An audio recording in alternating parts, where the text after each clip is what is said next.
तमरुका जी से कहा, सुनो तमरुका, कली काल में, कलयुग में जो शंकर भगवान की मेरे द्वारा प्रकट करी हुई ये शिव महापुराण की कथा, ये केवल पुराण नहीं है।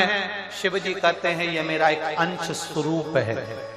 जितने दिन तक शिव पुराण की पोथी जहां रखी होती है, उसका वाचन होता है, उतने दिन तक मैं 12 ज्योतिर्लिंग और कैलाश छोड़कर उस पुराण के सामने विराजमान रहता हूं,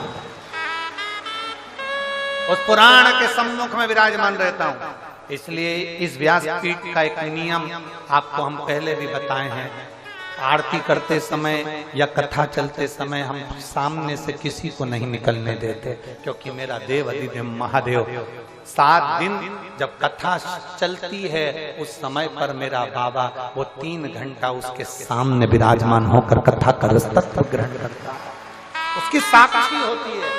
इसलिए हम बार बार कहते हैं कथा करवाने वाला शिव, कथा बांचने वाला शिव और कथा सुनने वाला शिव है, कोई दूसरा नहीं है। सब शंकर ही कर रहे हैं, हम तो निमित्त हैं, केवल नहीं और कुछ नहीं। आप उसका स्मरण करें, अपने दिल की बात उससे कहें, भाव से सुने, धारण करें। तमरुका जी जो इस पवित्र कथा को सुनता है उसकी मनोकामना में स्वयं पूर्ण करता है।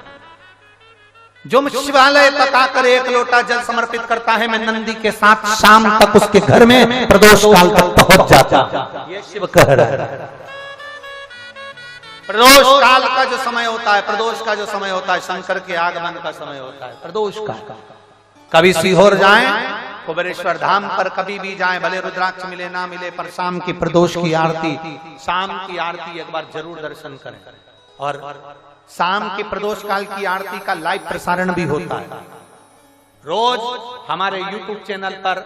आप उसे बिठले सेवा समिति पर आप उसको रोज प्रतिदिन शाम को प्रदोष की आरती 6:45 बजे की प्रदोष काल की आरती का दर्शन, 6:30 पौने 7 बजे प्रदोष आरती का दर्शन प्रतिदिन बाबा कुबेर भंडारी का होता है। आप अपने YouTube चैनल पर उसको लाइव कर और उसको देख सकते हैं।